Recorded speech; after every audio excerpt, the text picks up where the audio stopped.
1980年代末から1990年代初めにかけて最も成功したライダーの一人と言われる伝説的なライダー、ウェイン・レイニー。同時代に活躍したエディ・ローソン、ケビン・シュワンツ、ワインガードナーとともに4強と称された彼の現役人生を振り返ってみる。1964年6月19日、建設作業員の父サンディと母アイラの間に3人兄弟の長男として生まれた。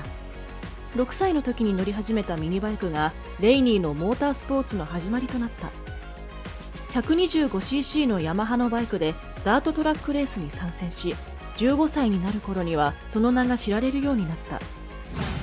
1983年19歳の時に川崎のライダーとして AMA スーパーバイク選手権のチャンピオンを獲得。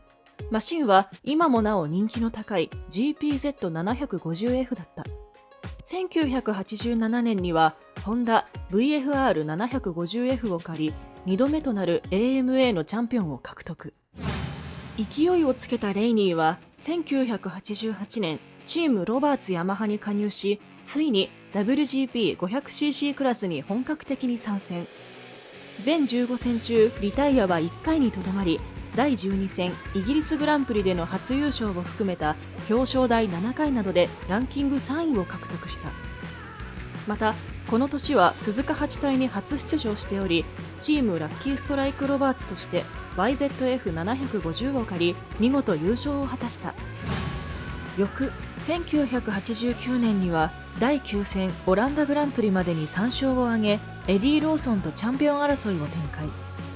しかし第13戦スウェーデングランプリでは転倒を喫してしまい、最終的にランキング2位に甘んじることとなった。このシーズンは全体を通してリタイアも少なく安定感は健在だったが、大事な場面での一度の転倒が響き王座を逃すこととなった。翌1990年はエディ・ローソンがホンダから2年ぶりにヤマハに復帰。このために当初チームのエースはローソンとなる予定だったが、レイニーは開幕戦日本グランプリで予選決勝ともに他に大きく差をつけてのポールトゥーウィンを達成。また第2戦アメリカグランプリでローソンが重傷を負い戦線離脱したこともあり、レイニーがヤマハのエースライダーとなっていった。この年は前年の転倒による失敗を教訓に、それまで以上に安定して強いスタイルを身につけていき、全15戦中全ライダー最多となる7勝をマークし、14レースで表彰台に上がるという圧巻の走りで WGP 初制覇、リベンジを果たした。ちなみに後のインタビューで初制覇の感想を、いざ取ってみたら虚しいだけだったとこぼしていた。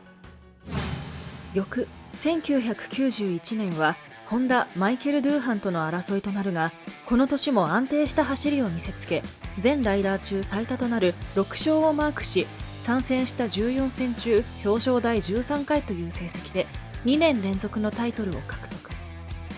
この2連覇は1983年以来続いていた。チャンピオンとなったライダーのワークスは翌年はライダーチャンピオンを獲得できないというジンクスを打ち破るものでもあった。翌1992年、開幕前のテストにおいてクラッシュにより骨折。怪我を負ったままシーズンが開幕し、ホンダ NSR500 を狩るドゥーハンが開幕4連勝を飾り好調を示す一方で苦戦。2年間なかった転倒リタイアを2度も喫したほか、第7戦ドイツグランプリでは予選中の転倒による痛みに耐えかね決勝を途中棄権。しかし第8戦オランダグランプリ予選でドゥーハンが転倒により右足を骨折し長期離脱となった。この後レイニーはそれまでランキング2位だったシュワンツを逆転し、じわじわドゥーハンを詰め寄ると、第12戦ブラジルグランプリでシーズン3勝目を挙げ、最終戦南アフリカグランプリでは決勝3位でフィニッシュし、結果的にはドゥーハンと4ポイント差で3度目のチャンピオンを決めた。3年連続のタイトル獲得はケニー・ロバーツ以来となる快挙で、この時期の WGP はレイニーを中心にレースが展開されていたと言っても過言ではなかった。しかし1993年、後にこの年はレイニーのレース人生を大きく揺るがすシーズンとなった。4連覇を目指していたレイニーはこのシーズンでもライバルシュワンツとチャンピオン争いを繰り広げていた。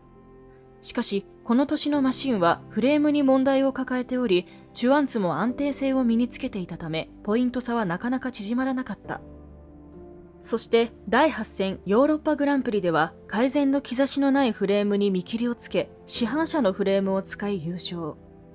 第11戦チェコグランプリではシーズン4勝を挙げランキングトップ。この時点で残りは3戦、シュワンツとのポイント差は11であり、4連覇は現実味を帯びつつあった。そして続く第12戦イタリアグランプリ。舞台のミサノサーキットはレイニーの得意とするコースであり、3周目の時点でトップを独走し、そのまま差を広げていた。しかし11周目に高速コーナーでハイサイドを起こし転倒。マシンから放り出され、頭部からグラベルに落下し、第6頸椎損傷という重傷を負ってしまい、レースをキャンセル。この重傷は後に下半身不随を引き起こし、その後のレイニーの選手生命を絶望的とする悲劇の大事故となってしまった。シュワンツはこのレースで3位に入り、レイニーを逆転。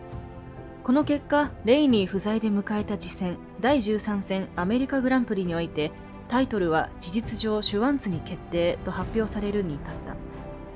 自身初のタイトルだったが、サーキット上でライバルであるレイニーを打ち負かすことに喜びを求め続けたシュワンツは、彼の怪我が治るならタイトルはいらないとの発言を残すこととなる。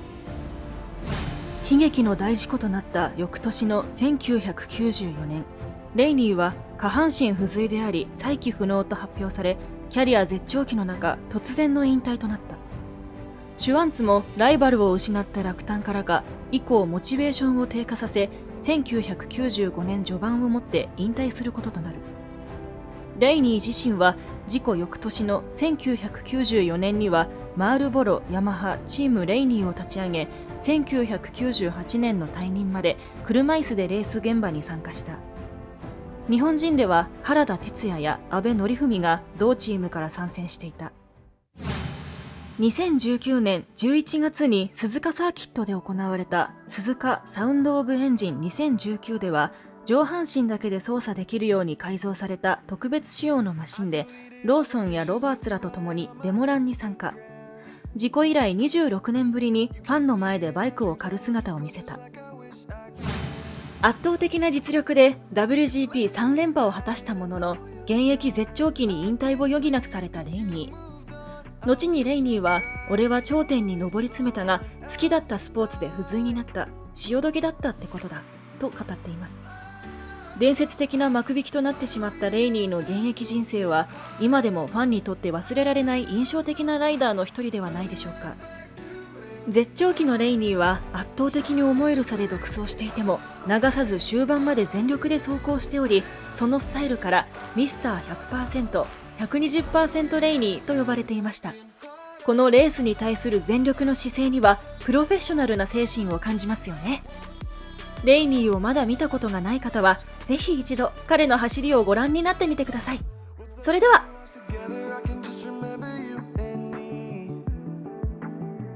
Flipping channels, but my mind is watching slideshows of our memories. It's late at night, I know you're gone, and I can't sleep 'cause you moved on. I wish we'd try 'cause